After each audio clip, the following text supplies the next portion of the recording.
Hey everyone, it's Jason. Welcome to Hitting Thorns for the Black Rose Wars. This is the 5-6 player expansion for the original version of Black Rose Wars. Now, not to be confused with the updated, revised edition that will be coming out at some point, by the time when you watch this video, as well, or it's not part of the 5-6 player expansion from Rebirth. It's the original one. Although all the stuff from Black Rose Wars, this one or revised, are mix and match with Rebirth. So this is gonna be a fairly quick video because there's not a lot of extra stuff in here. But what we're gonna get is we're gonna get 2 new mages, all their components. That's what this is. It's just so you can add 2 more characters to the game, unless you end up buying the if you got the SATOR stretch goal box, or if you buy any of the other Black Rose Wars content, you'll have stuff to be able to do this as well. So alright, let's take a look at what we're going to get in here. We are going to get, we did get 2 big playboards. I, for some reason, don't know where the other one is. But we're going to get Marco and Genevieve.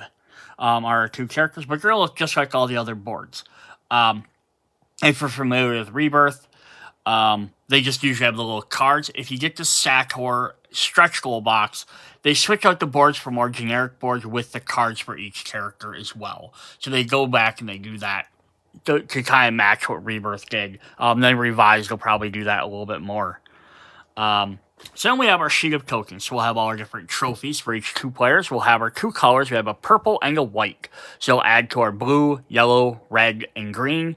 We have our 2 action tokens. We have all our different elemental tokens. We have our 2 status tokens and our 2 activation tokens as well, our PowerPoint ones.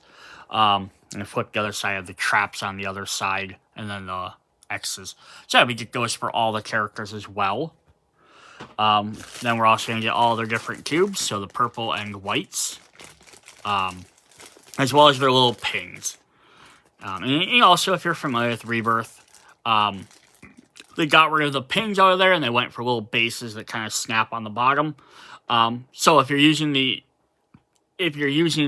have Black Rose Wars, you can just kind of ignore these, and you can use the bases as well. If you have Rebirth, sorry. Then we're also going to get our 2 brand new cells. You have one that matches each color. And again, these colors don't have to be for these 2 characters. You can play, if you like the purple, use purple for whatever character you like. And then 2 more room effect reference cards, just that way each player can have their own. Then we're also going to have the little booklet here, kind of tells what it is. Just basically explaining what's all in there. And it does still show 2 new setups for the different mages. This one's kind of interesting, where someone gets to start in the middle. It says note in 5 player, the throne room is fixed. That's the throne room has to be up at the top, just so that way it's fair for all the different characters, I'm guessing. And then 6, you play like this. And you can always change it up if you like.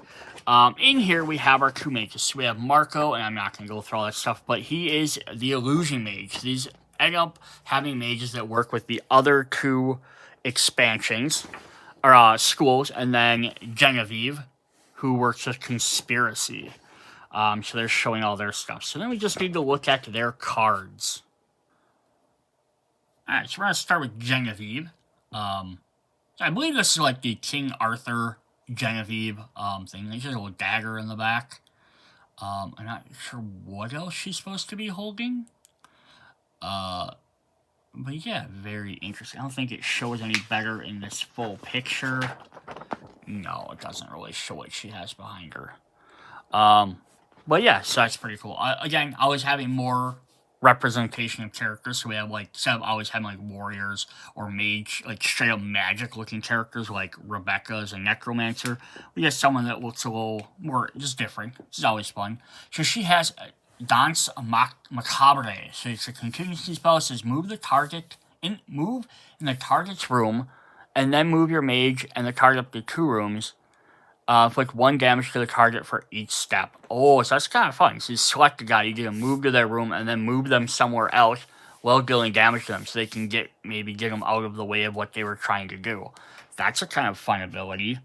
Kind of goes to the conspiracy. If you went back and watched the unboxing for that, I think it was video number 3. Conspiracy is all about manipulating the board. Her other side is move in the target's room, then move your mage and the target in an adjacent room and steal 1 point. So still you move them some spaces, but instead you're stealing points instead of dealing them damage. So that's pretty cool. Alright, then if we look at our other character, we have Marco, who goes with Illusion. So he's like a gestury character. He has a little play masks on, which work really well with the illusionary idea. I love the little cape and the big hat. And then he has his mask, kind of like a bigger picture of him in here. So he's got some different colored masks, but then he's got like a weird spiral sword thing. I'm not really sure what that's supposed to be, but he kind of looks like the fool or the jester type character.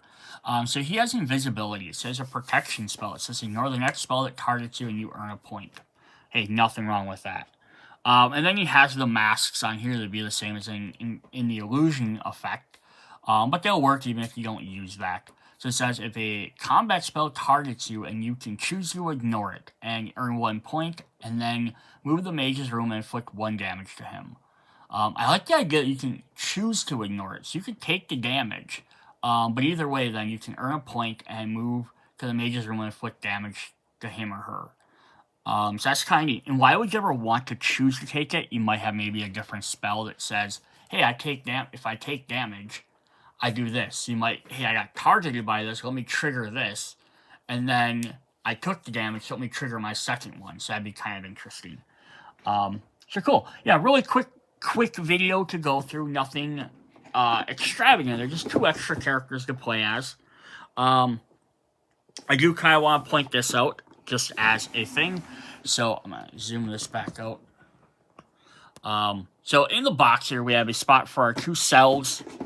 I'm not going to pop this back out. But then we just have a little tray here for all our tokens.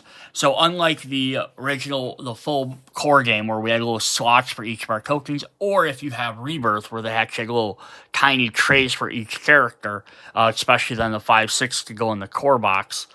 This one, if you get this and you only getting the original Black Rose Wars, you're not getting extra space for these guys. So it's just something to keep in mind. But yeah, that's what we have for Hidden Thorns. So we get, the extra 2 characters if you're looking for them. If you haven't, for some odd reason, checked out all the original core box stuff, go back, check that out. Otherwise, also check out the expansions and the Kickstarter SATOR box. See you guys later. Bye.